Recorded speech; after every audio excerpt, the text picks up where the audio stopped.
പിതാവിൻ്റെയും പുത്രൻ്റെയും പരിശുദ്ധാത്മാവിൻ്റെയും നാമത്തിൽ ആമേൻ. എൻ്റെ പ്രിയപ്പെട്ടവരെ, ഇന്ന് ഓഗസ്റ്റ് 25 ചൊവ്വാഴ്ച. അമ്മേ പരിശുദ്ധ അമ്മേ, അമ്മേ പരിശുദ്ധമേ, ദൈവമാതാവേ, കൃപാസനത്തിലൂടെ ഞങ്ങൾക്കും ഞങ്ങളുടെ ദേശത്തിനും അമ്മ മധ്യസ്ഥം തേടി തന്ന എല്ലാ അനുഗ്രഹങ്ങൾക്കും കൃപകൾക്കും ഞങ്ങളിപ്പോൾ ഹൃദയം നിറഞ്ഞ നന്ദി പറയുന്നു. അമ്മേ പരിശുദ്ധമേ, ദൈവമാതാവേ, 2004 ഡിസംബർ 7 ഉച്ചകഴിഞ്ഞ് 2:30 കൃപാസനത്തിൽ സംഭവിച്ച അമ്മയുടെ പ്രത്യക്ഷപ്പെടലിനെക്കുറിച്ച് തിരുസഭയ്ക്ക് സമർപ്പിച്ചിരിക്കുന്ന പഠനരേഖകളുടെ മേൽ സഭാത്മകമായ പഠനം ആരംഭിക്കുവാൻ ഞങ്ങൾ പ്രാർത്ഥിക്കുന്നു. അമ്മേ പരിശുദ്ധമേ, ഭൂസ്വർലോകങ്ങളുടെ രാജ്ഞിയായ അങ്ങേയ്ക്ക് ഭൗമസംരക്ഷണത്തിനായി പ്രപഞ്ചപ്രകൃതിയെ തന്നെ തിരുസഭ പ്രതിഷ്ഠിക്കുവാൻ ഈ പ്രത്യക്ഷീകരണം വഴി ഇടയാക്കണമേ. പരിശുദ്ധമേ, ജപമാല മാതാവേ, സകല കൃപാസനം പ്രാർത്ഥനയോടും ചേർത്ത് ഞങ്ങളിപ്പോൾ പ്രാർത്ഥിക്കുന്ന ഈ കുടുംബത്തിന്റെ പ്രത്യേക നിയോഗം പറ മക്കളെ.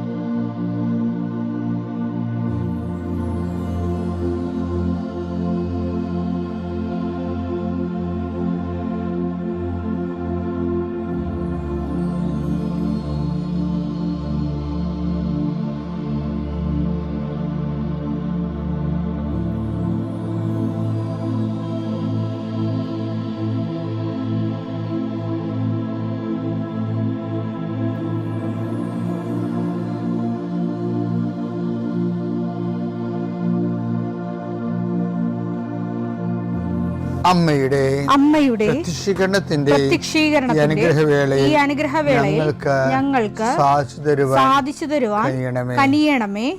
ആമേൻ. വിശ്വാസ പ്രമാണം. സർവശക്തനായ പിതാവും ആകാശത്തിന്റെയും ഭൂമിയുടെയും സൃഷ്ടാവുമായ ദൈവത്തിൽ ഞാൻ വിശ്വസിക്കുന്നു. അവിടുത്തെ ഏകപുത്രനും ഞങ്ങളുടെ കർത്താവുമായ ഈശോമിശിഹായിലും ഞാൻ വിശ്വസിക്കുന്നു. ഈ പുത്രൻ പരിശുദ്ധാത്മാവിനാൽ ഗർഭസ്ഥനായി കന്യകാമറിയത്തിൽ നിന്ന് പിറന്ന് പൊന്തിയോസ് പീലാത്തോസിന്റെ കാലത്ത് പീഡകൾ സഹിച്ച് കുരിശിൽ തറയ്ക്കപ്പെട്ട് മരിച്ച് അടക്കപ്പെട്ട് പാതാളങ്ങളിൽ ഇറങ്ങി മരിച്ചവരുടെ ഇടയിൽ നിന്ന് 3-ാം നാൾ ഉയർത്ത് സ്വർഗത്തിലേക്ക് എഴുന്നള്ളി സർവശക്തിയുള്ള പിതാവായ ദൈവത്തിന്റെ വലതുഭാഗത്തിരിക്കുന്നു. അവിടെ നിന്ന് ജീവിക്കുന്നവരെയും മരിച്ചവരെയും വിധിക്കുവാൻ വരുമെന്നും ഞാൻ വിശ്വസിക്കുന്നു. പരിശുദ്ധാത്മാവിലും ഞാൻ വിശ്വസിക്കുന്നു. വിശുദ്ധ കത്തോലിക്കാ സഭയിലും പുണ്യവാന്മാരുടെ ഐക്യത്തിലും പാപങ്ങളുടെ മോചനത്തിലും ശരീരത്തിന്റെ ഉയർപ്പിലും നിത്യമായ ജീവിതത്തിലും ഞാൻ വിശ്വസിക്കുന്നു. ആമേൻ. സുഖസ്ഥനായ ഞങ്ങളുടെ പിതാവേ, അങ്ങയുടെ നാമം പൂജിതമാകണമേ. അങ്ങയുടെ രാജ്യം വരണമേ. അങ്ങയുടെ തിരുമനസ് സ്വർഗത്തിലെ പോലെ ഭൂമിയിലും ആകണമേ. അന്നു വേണ്ടുന്ന ആഹാരം ഇന്ന് ഞങ്ങൾക്ക് തരണമേ.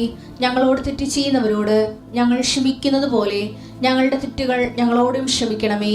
ഞങ്ങളെ പ്രലോഭനത്തിൽ ഉൾപ്പെടുത്തരുതേ, തിന്മയിൽ ഞങ്ങൾ രക്ഷിക്കണമേ. ആമേൻ. നന്മ നിറഞ്ഞ മറിയമേ, സ്വസ്തി. കർത്താവ് അങ്ങയുടെ കൂടെ സ്ത്രീകളിൽ അങ്ങ് അനുഗ്രഹിക്കപ്പെട്ടവളാകുന്നു. അങ്ങയുടെ ഉദരത്തിൻ ഫലമായി ഈശോ അനുഗ്രഹിക്കപ്പെട്ടവനാകുന്നു. പരിശുദ്ധ മറിയമേ, തമ്പുരാന്റെ അമ്മേ, പാപികളായ ഞങ്ങൾക്ക് വേണ്ടി ഇപ്പോഴും ഞങ്ങളുടെ മരണസമയത്തും തമ്പുരാനോട് അപേക്ഷിക്കണമേ. ആമേൻ. കർത്താവിന്റെ ഉന്നതമായ നാമത്തിന് സ്വസ്ഥം ചെയ്യും. കർത്താവിന്റെ വിശുദ്ധ പൗരോഹിത്യത്തെ മഹത്വപ്പെടുത്തണമേ. കർത്താവ് സഭയിലുള്ള സാന്നിധ്യം പ്രകടമാക്കണം. 40 വർഷം ഞാൻ അർപ്പിച്ച കൃപാന്റെ യുഗതിയാണ്. കൃപാസ്ഥാനത്താറെ ജീവനോടെ പ്രത്യക്ഷപ്പെട്ട മാതാവിന്റെ മധ്യസ്ഥത്താൽ ഞാൻ മക്കളെ ഈശോ നാമത്തെ ആശീർവദിക്കുന്നു. സാമ്പത്തികമായ ബാധ്യതകളാൽ വലിയ ജപ്തി നടപടിയൊക്കെ വരാൻ പോകുന്നവരും വന്നിട്ട് അതിലൂടെ കടന്നു പോകുന്നവർ, അവർക്ക് എത്രയും വേഗം ഒരു പോംവഴി കിട്ടാൻ പരിശുദ്ധ മാതാവിനെ ആശ്രയിക്കട്ടെ. പലതരത്തിലുള്ള അപകടങ്ങൾ, ആക്രമണങ്ങൾ അനുഭവിക്കുന്നവർ, ജലജീവികളുടെയും വിഷജന്തുക്കളുടെയും ആക്രമണങ്ങളിൽപ്പെട്ടിരിക്കുന്നവർ കർത്താവിൻ്റെ രക്തം അവരെ തിളക്കപ്പെടുകയും ഇതോടുകൂടി അവരുടെ രോഗങ്ങൾ വിട്ടുമാറുകയും യേശുനാമത്തിൽ പ്രാർത്ഥിക്കുന്നു.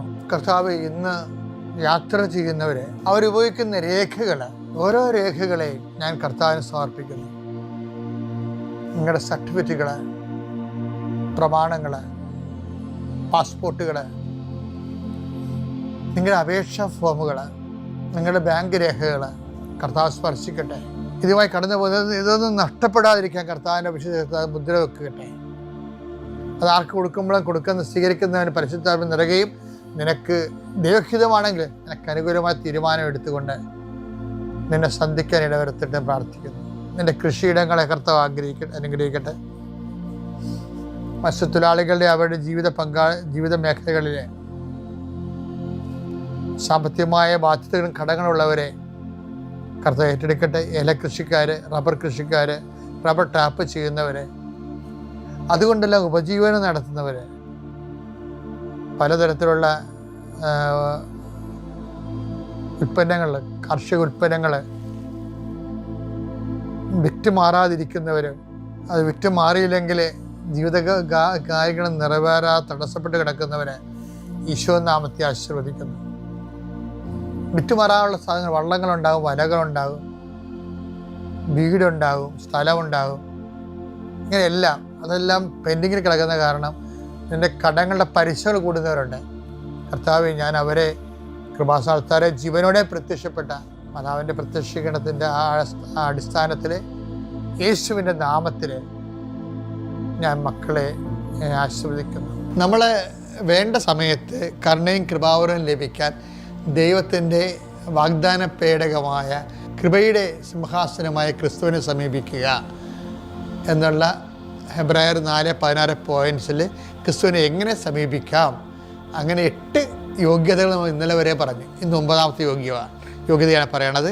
9ാമത്തെ യോഗ്യത പറയുന്നത് സ്നേഹവും കാരുണ്യവും പുലർത്തുക. മത്തായി 25:35.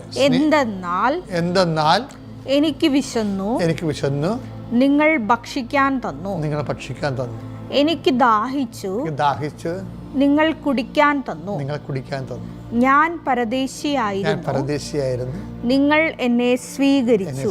അപ്പോൾ അത് സ്നേഹവും കാരുണ്യമാണ്. അപ്പോൾ ഇന്നലെ ഒരു മനുഷ്യൻ സാക്ഷ്യം പറഞ്ഞു. അപ്പോൾ ഞാൻ ആൾക്കാരെ നിൽക്കുന്നുണ്ട്. ഇപ്പോൾ പറയണത് എൻ്റെ കാരുണ്യ പ്രവൃത്തി എന്ന് പറഞ്ഞുകൊണ്ടല്ല, എനിക്ക് പുള്ളി സ്വന്തമായിട്ട് പറയണതാണ്, എനിക്ക് മനസ്സിലായിരിക്കണത് ആൾക്കാർക്ക് ഭക്ഷണം കൊടുക്കുക എന്നുള്ളതാണ്. പുള്ളിക്ക് എങ്ങനെയാണ് മനസ്സിലായിരിക്കണത്? അതുകൊണ്ട് ഞാൻ വിശക്കുന്നവരെ കണ്ടുപിടിച്ച് ഭക്ഷണം കൊടുക്കും. അപ്പോൾ എൻ്റെ മനസ്സിൽ തോന്നി ഞാൻ അത് ആൾക്കാരെ കേൾക്കുമ്പോൾ എനിക്ക് മനസ്സിൽ തോന്നിയത്, ഞാൻ ഈ ഹോട്ടലുകാരോട് ശരിക്കും പറഞ്ഞാൽ എന്തൊരു നന്ദി ഉണ്ടാകുന്നറിയാമോ? നിങ്ങൾക്കറിയാമല്ലോ, ഏറ്റവും ക്ലേശകരമായൊരു ജോലിയാണ് ഹോട്ടൽ ജോലി. വെച്ചാൽ രാത്രി 3 മണിക്ക് എഴുന്നേൽക്കണം, എല്ലാം സെറ്റ് ചെയ്യണം, പിന്നെ കിടക്കണ ചില ആൾക്കാർ 11 മണിയാവും. ഈ നാട്ടുപുറങ്ങളിലെ ഹോട്ടലിലൊക്കെ ഈ നിയമങ്ങൾ ഈ രീതിയിൽ തന്നെ പോണത്. കുറേ എണ്ണം ഇങ്ങനെ എല്ലാ സമയത്തും ഇങ്ങനെ മുണ്ടുകൊടുത്ത് കൈ നിറച്ച് ചെളിയും പറ്റിച്ചിരിക്കണ കാണാം. കരി പുരണ്ട് നിൽക്കണ ജന്മങ്ങളാണ് ശരിക്കും. 30,000 രൂപ കിട്ടുമായിരിക്കും, അത്രേ ഉള്ളൂ. ഞാൻ എന്താ പറയുക, അതല്ല പ്രശ്നം. ഇത് സേവനം, ഭയങ്കര സേവനം എന്ന് വെച്ച് കഴിഞ്ഞാൽ ഭയങ്കര സേവനമാണ്. ഹോട്ടലുകാർ സമൂഹത്തോട് ചെയ്യുന്ന കാര്യം. മനുഷ്യന് എന്തുണ്ടെന്ന് പറഞ്ഞാൽ വിശന്ന് കഴിഞ്ഞാൽ ഇപ്പം ഭ്രാന്തനാണ് ശരിക്കും. ആൾക്കാരിങ്ങനെ ഹോട്ടലിൻ്റെ വാതിൽ, അത് ചില ബന്ധു സമയത്തൊക്കെ പെട്ടുപോകുമ്പോൾ ഞാൻ പലയിടത്ത് പെട്ടിട്ടുണ്ട്. ഞാനൊരിക്കൽ ആദ്യം പെട്ട 1984 ഞാൻ ഡൽഹിയിൽ ചെന്ന്. ഡൽഹി ഞങ്ങളെ അന്ന് അച്ഛൻ പട്ടം സ്വീകരിക്കാൻ പോകുന്ന എല്ലാവരും ഓൾ ഇന്ത്യ ടൂറിന് പോയതാണ്. അപ്പം അങ്ങനെ ട്രെയിനിൽ പോയി ഞങ്ങളെല്ലാം ഡൽഹി ചെന്ന്. ഡൽഹി ചെന്നിട്ട് എനിക്ക് 3 ദിവസമായില്ലേ ഇവിടുന്ന് പോയിട്ട്, എനിക്കൊരു തുള്ളി ചോറ് കിട്ടണില്ല. എന്നിട്ട് എനിക്ക് വല്ല വഴിയറിയോ? ഡൽഹി ചെന്നിട്ട് ഇവരൊക്കെ ഇഷ്ടമുള്ളതൊക്കെ തിന്നുകൊണ്ടവർ ചപ്പാത്തി എന്തെങ്കിലുമൊക്കെ ബ്രെഡൊക്കെ വാങ്ങിച്ച്. എനിക്കാണെങ്കിൽ എൻ്റെ തല കറങ്ങണം. ഞാൻ ചോറ് തിന്നാത്തൊരു ദിവസം ഉണ്ടായിട്ടില്ല. ഇന്നൊക്കെ ഞാൻ ഇപ്പോൾ ചപ്പാത്തി കഴിക്കുന്നുണ്ട്. അപ്പോൾ ഞാൻ എന്ത് ചെയ്യുന്നറിയോ, ഡൽഹിയിൽ ഈ ഒരു 2 കിലോ രാത്രി, നിങ്ങൾ ഓർക്കണം, രാത്രി 1 മണിയോ ആയിട്ടുണ്ട്. ഡൽഹിയിൽ കൂടി ഞാൻ ഒറ്റക്ക് പോയി എന്താണെന്നറിയാമോ? മലയാളി ഹോട്ടൽ എവിടെയെങ്കിലും ഉണ്ടോ? മലയാളി ഹോട്ടലിൽ നിന്ന് അവസാനം ഈ രാത്രി 2 മണിക്ക് ഒരു മലയാളി ഹോട്ടൽ കണ്ടുപിടിച്ച്. ഞാൻ തളർന്നു കേട്ടോ. വഴിയൊന്നും അറിയാൻ പാടില്ലേ, വെറുതെ ഇത് നിവൃത്തിയില്ലാതെ വിശന്നിട്ട് പോണതാണ്, വേറെ ഒന്നും കഴിക്കാൻ തോന്നുന്നില്ല. അപ്പോഴവർ ചെന്നപ്പോൾ ഞാൻ അവരോട് പറഞ്ഞു, എനിക്ക് ചോറ് ഉണ്ടോയെന്ന് ചോദിച്ചു.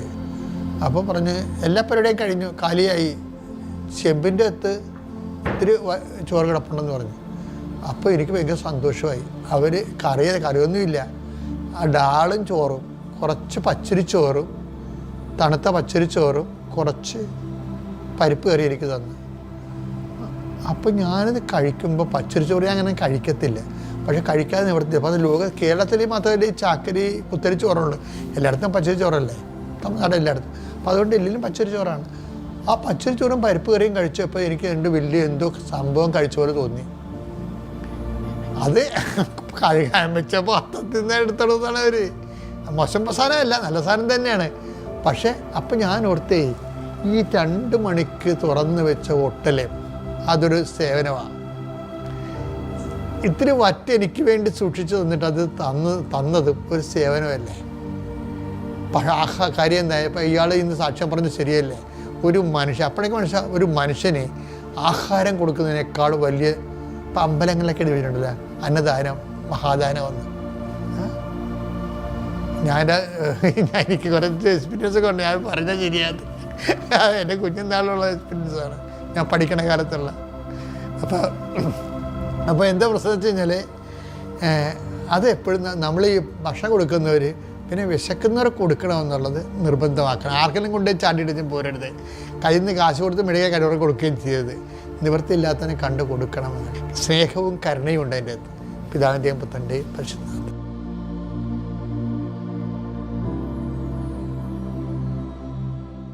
അത്യപൂർവ ദൈവാനുഭവങ്ങൾ ഇനി നിങ്ങൾക്കും സ്വന്തം. ഈ യൂട്യൂബ് ചാനൽ ഇതുവരെ സബ്സ്ക്രൈബ് ചെയ്തിട്ടില്ലെങ്കിൽ ഇപ്പോൾ തന്നെ സബ്സ്ക്രൈബ് ചെയ്യുക. ഈ വീഡിയോ ഇപ്പോൾ തന്നെ നിങ്ങളുടെ സുഹൃത്തുക്കൾക്ക് ഷെയർ ചെയ്തുകൊണ്ട് കർത്താവിൻ്റെ പ്രേക്ഷിതരാകുക.